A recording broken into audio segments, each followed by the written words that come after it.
तो आज हम सीखते हैं विद्युत क्षेत्र क्या होता है। देखिए, विद्युत क्षेत्र किसे कहते हैं। विद्युत क्षेत्र उत्पन्न होता है आवेशों के कारण। तो आवेश के चारों ओर का वह क्षेत्र जहाँ तक वो अपना प्रभाव स्थापित कर सके विद्युत क्षेत्र कहलाता है। इसको विद्युत क्षेत्र कहलाता है। विद्युत क्षेत्र की तीव्रता। विद्युत क्षेत्र की तीव्रता क्या होती है। विद्युत क्षेत्र की तीव्रता के विषय में क्या कहा जाता है। विद्युत क्षेत्र की तीव्रता विद्युत क्षेत्र में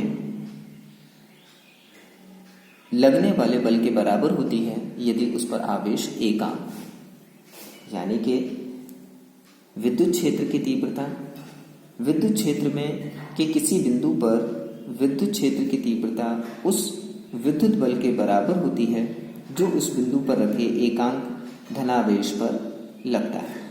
तो विद्युत क्षेत्र की तीव्रता E बराबर F/Q0 के बराबर होती है, यानी कि विद्युत क्षेत्र में एकांक धनावेश पर लगने वाला बल विद्युत क्षेत्र की तीव्रता के बराबर होता है।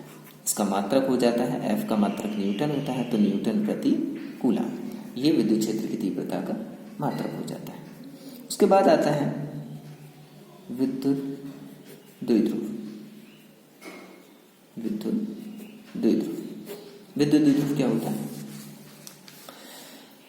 एक ऐसा निकाय, एक ऐसा समायोजन, अरेंजमेंट जो दो समान परिमाण में समान और विपरीत प्रकार के आवेशों से मिलकर बना हो, जिसके बीच की दूरी बहुत कम हो, अल्प हो, तो ऐसा निकाय विद्युत द्विध्रुव कहलाता है। यानी कि दो समान तथा विपरीत प्रकार के आवेशों से बना एक निकाय जिनके बीच की दूरी अल्प हो, विद्युत द्विध्रुव कहलाता है।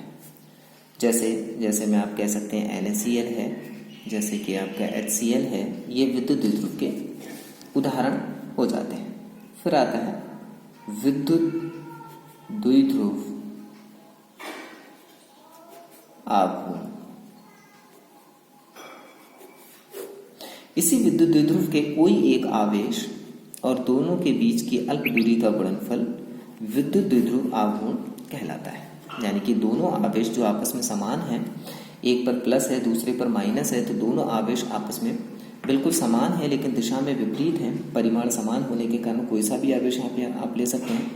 दोनों के बीच की अल्प दूरी 12 है, तो दोनों का गुणा कर दीजिए। गुणा करने के बाद जो प्राप्त होगा वो आपका विद्युत द्विध्रुव आघूर्ण कहलाएगा। इसका मात्रक हो जाएगा, आवेश का मात्रक हो जाता है कूलाम।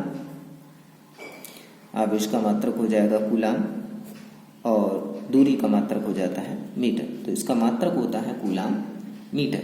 ये विद्युत द्विध्रुव आघूर्ण कहलाता है। ठीक है। इसके बाद अगर अब हम पढ़ेंगे विद्युत द्विध्रुव आघूर्ण के कारण विद्युत क्षेत्र की तीव्रता।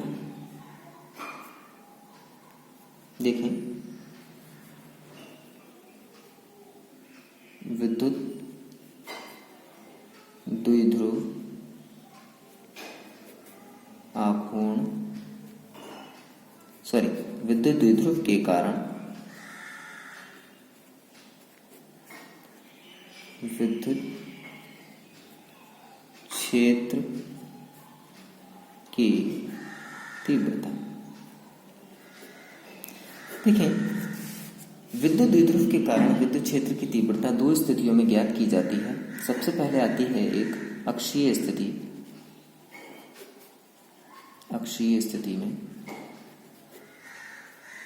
और दूसरी आती है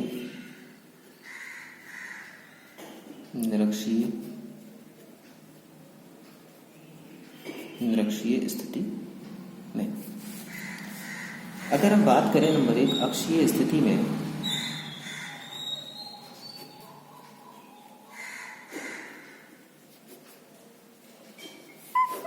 अक्षीय स्थिति में तो क्या होगा। मान लेते हैं एक निकाय,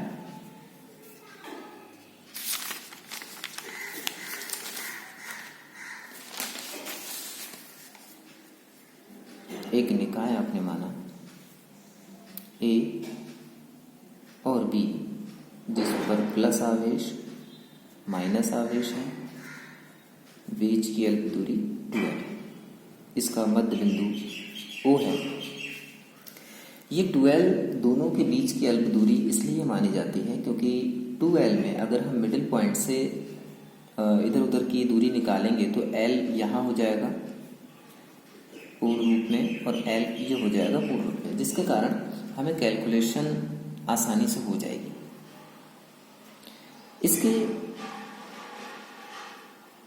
इससे कुछ दूरी पर एक बिंदु P है जिस पर हमें विद्युत क्षेत्र की तीव्रता की गणना करनी है।